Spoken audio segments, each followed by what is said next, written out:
fellow Barstonians. Thank you for joining us here on BTVN Live. I'm Harrison Rosenthal. Yes, you are, and I'm Michael O'Brien. It's the last day of third quarter. Spring break starts next Thursday, and after that there will be just over a month left of the school year, so hang in there. Many of you noticed strange three-dimensional artwork when you walked into school on Tuesday. It's still there, and I hear that there's more than one? What? What on earth is that? Well, BTVN's own Joey Penn did an investigative piece to find out exactly what they are and why they're there. Joey.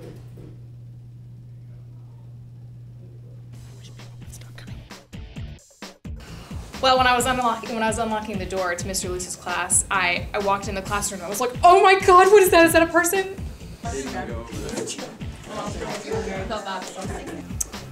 We just say, what's it made out of? I already answered that. It's made out of packing tape. How'd you make it?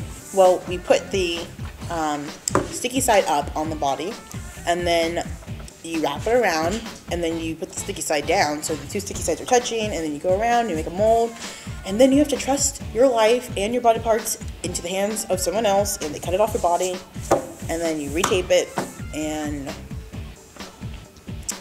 then you attach it. Well, the sculptures are based on an American artist named George Siegel.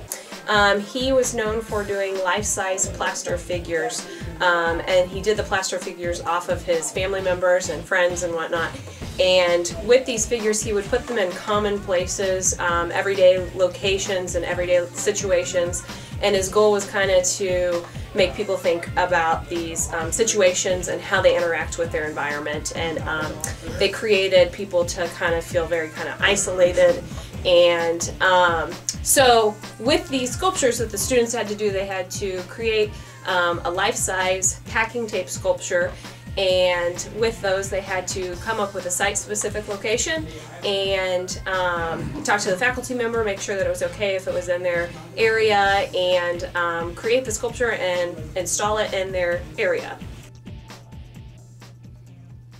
You know, I had thought of a pun about tape, but it didn't really stick. Get off the stage! Ooh. Thanks, Joey. And now let's go outside with Harrison for the weather update. The snow is melting!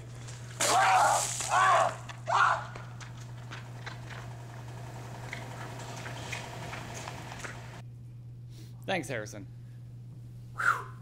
You okay? That was rather brisk, Michael. I wonder who that guy is that keeps coming after you. I know. Odd. Anyways, daylight savings begins this Sunday, so remember to set all of your clocks forward 1 hour and lose an hour of sleep. No! Hey, Harrison, aren't we part of a group that's going on a little trip next week? That's right. Where are we going? Australia! Yay! For all of those going down under, there will be a meeting in the library meeting room on Monday at 11:25 to discuss cell phone usage. Yeah, you gotta turn off your roaming or else you'll have a $1,000 bill when you get home. And more with field trips. 6th grade leaves for the Cosmosphere in Hutchinson, Kansas on Tuesday, and the 3rd graders travel to the Royal Stadium on Wednesday. Sounds like a lot of fun, Michael. Totally. Have fun, kids. Well, these past few weeks, I have had the privilege of interviewing one of Barstow's most esteemed faculty members. It was an honor for me to speak with him because normally he doesn't like to be on camera. Check this out.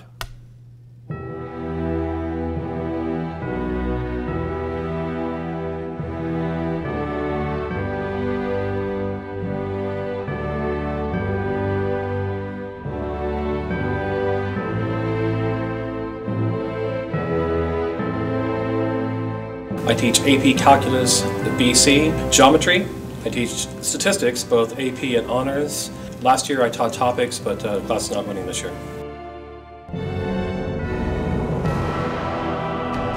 I began as an undergraduate at the University of Kansas. After I got done with undergraduate in mathematics, I wasn't really sure what to do, so I went to graduate school to get my master's in mathematics, and that's when I taught for the first time.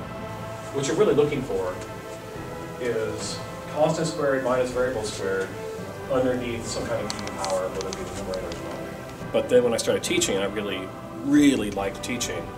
So I thought at that time that I would be a college professor, and the way to be a college professor in mathematics is to go ahead and get your PhD and do all all the degrees. I applied to different colleges, community colleges, universities, and also some independent schools. Barstow called me, and I came out to interview, and by the second interview, I decided this is where I wanted to be, and I've been really happy ever since. Then how do we finish?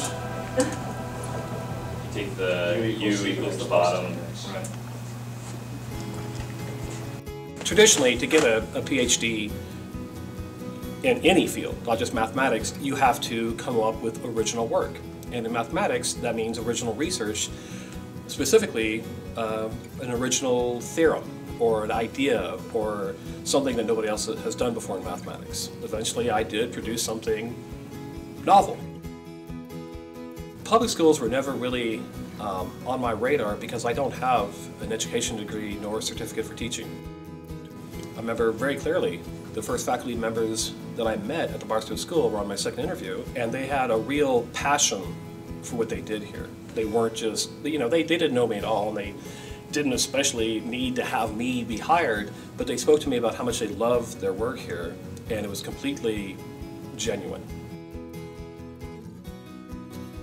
Academically, for many universities and colleges, we're getting you ready for your sophomore or junior year.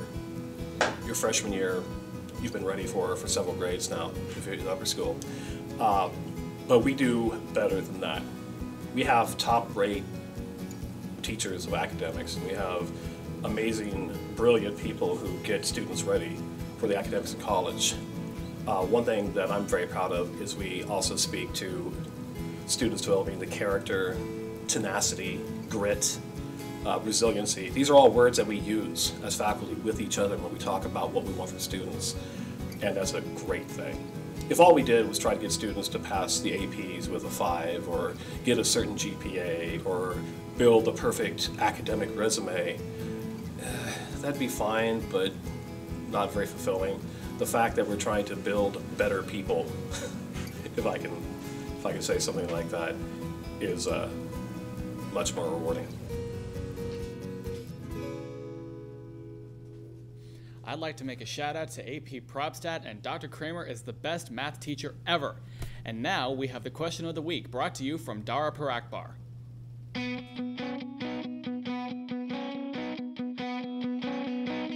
Why do we call these oyster crackers? They're crackers and they went in the ocean. These are actually processed from the shells of oysters. These succulent sodium-filled crackers are. So once the oyster is taken out, they then break down the shell and compact it into dust and then make these wonderful crackers from it. If we wonder why they taste so good in our soup. Because ice cream doesn't have any bones. What do you think, buddy?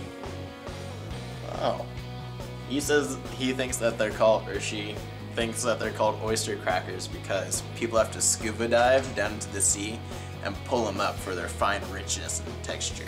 They're called oyster crackers because you use those crackers. Okay, you take the oyster or the clam and you open it up and you get your oyster out and you put the oyster on that little cracker and you can put some like tartar sauce and like some of that red sauce, maybe like some Nabisco. I don't even think that's right, but anyways, you put your little sauces with the oyster on the cracker and then you swallow it down. And it's small like that, so the oyster and the cracker are about the same consistency. BAM! Well, those are called oyster crackers because if you very, very, very carefully crack them in half, you find a very small pearl. Shh, don't tell anyone. They're called oyster crackers because the oysters are secretly in charge of the company. And they have just been, like, mass producing these oysters to slowly rule the world. The question is because they're shaped like oysters. Thank you, Dara. Who knew crackers could be so interesting? Well, next week we will begin with the Tuesday schedule, so we will not have BTVN until Wednesday. That does it for us here on BTVN Live. Thank you very much. I'm Harrison Rosenthal. And I'm Michael O'Brien. Have a great weekend and stay golden.